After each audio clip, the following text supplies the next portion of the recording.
Look, the bridge is repaired, just as Martin said.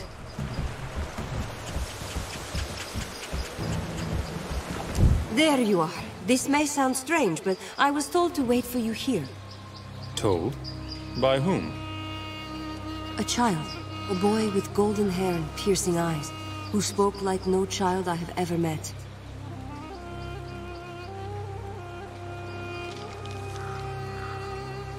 Did you follow us into the Mornweald? No. He came to me in a waking dream. I know better than to doubt a vision, especially one so clear. My father was Hugh Montbaron, Grand Master of the Legion. A proud man, I'm told, but not immune to my mother's seduction. Illegitimate, perhaps, but I think she tells the truth. I've seen paintings of the Montbarons, and she has the same pale eyes. The resemblance is striking, actually, especially to Hugh. I do not know why this golden child chose me, but I believe I can be of help to the Legion, if you let me. Does your sister know that you're planning to leave? Leona's word does not bind me. I decide whose company I keep, and she knows better than to forbid me what I want. If only the rest of the world knew the same, life would be much simpler. So you haven't told her? Not exactly, but we'll be long gone before she finds out, no? Your mother seduced my father? So, the stories about the Skansi witches are true. What stories are those? The ones told to jealous wives by poxy-faced men? Of black-hearted witches who ravished them in the dark of night? Those stories are fancies, but they hide a deeper truth. Leskansi witches have discerning taste. We will seduce a foreign man, but only if he is strong, clever, handsome. The Skansi women are entirely practical? Love never plays a role? Sometimes. We are flesh and blood, after all. And even our hearts are not entirely immune to the mad distemper of love. But how many men would abandon their homes to wander with an outcast race? Passion fades, beauty withers, and all that is left is the endless road. If you're a Montbaron, then you're part of the Legion, and my family. We could use your help. Even if the child had not appeared to me, you are family. Of course I will help. We journey south, no? To Stonebridge? I know the roads, and charming company makes long miles less dreary.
Hold on there. The roads ahead aren't safe. Heavy smoke down there. From the looks of it, there was another battle in the swamp.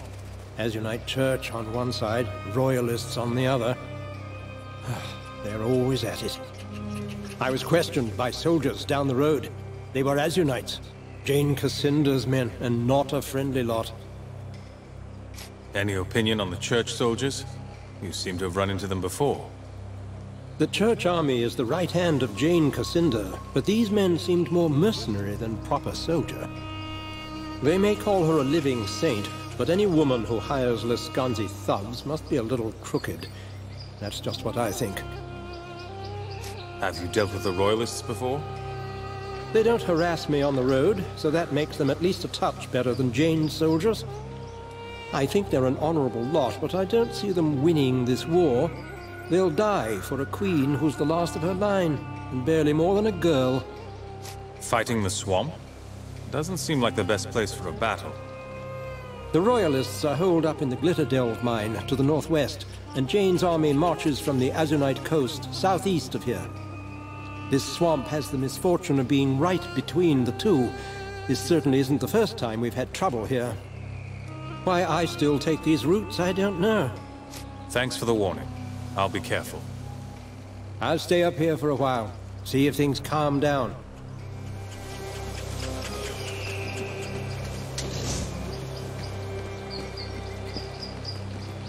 An avalanche?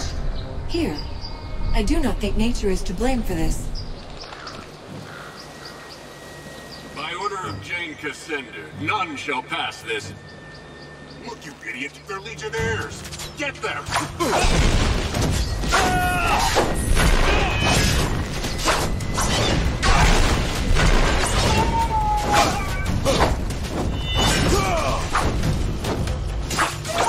Victory!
Anyone that kills Azonites is a friend of ours. General Devonsey is further on ahead. Just follow the path. So many Royalists dead. These men were young, hardly soldiers at all. Stand away there. Not so close to the General. Never mind. I can hardly be called a general, with Her Majesty's army lying dead all around us. Sorry, Lord Devonsey. Sir. Forgive the boy. A few months ago he was a royal page. Now he's a soldier. Such are the depths to which we have fallen. I'm surprised to see any travelers on the road, with so many of Jane Cassinder's soldiers about. What brings you to this ill-omened place? We were sent by the Legion. We're heading south to reclaim the old chapter house in Stonebridge. The Legion? So the rumors are true. A gathering in the north. The rebirth of the old Legion. That's beside the point, though. I'm afraid you're stuck here with the rest of us. The western road has collapsed and we're surrounded on all sides by impassable swamp. All the dead soldiers were yours? How did this happen?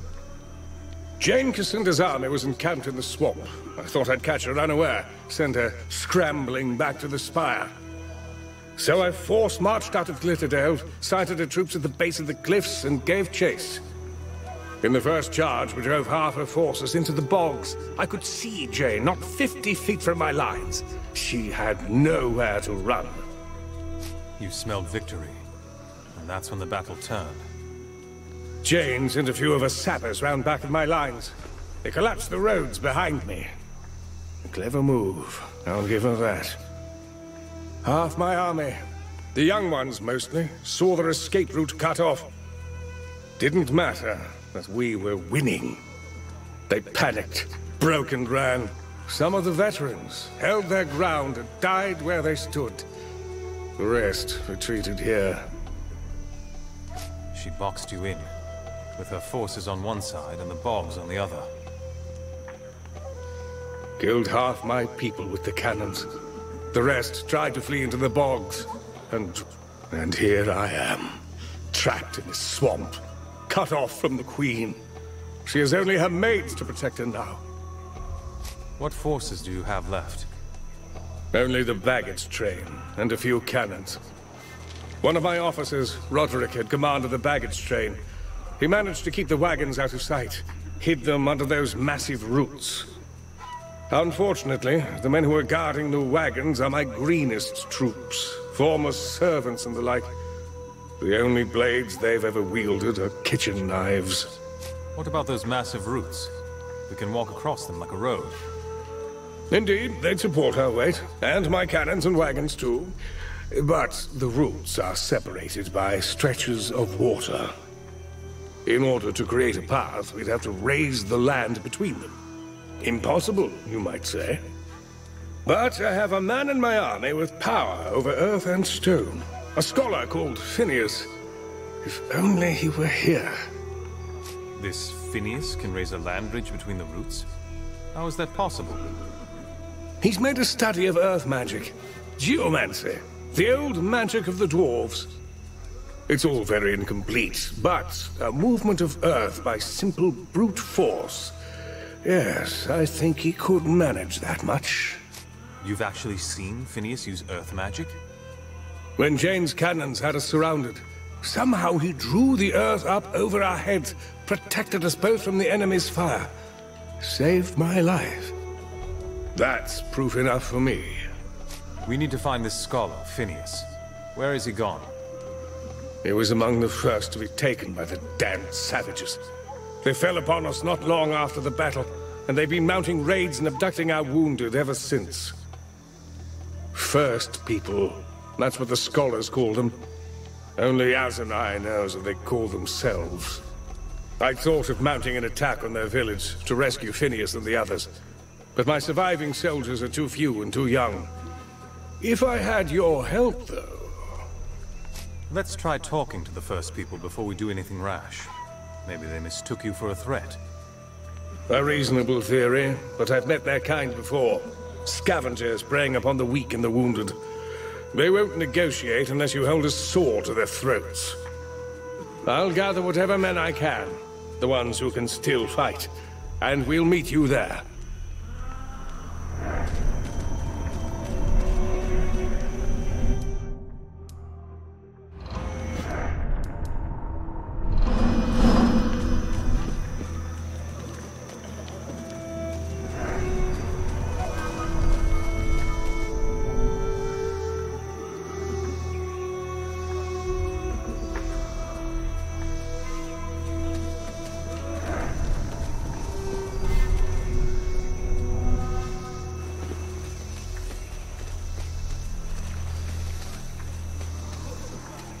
We could have stopped Jane here today if we stood our ground.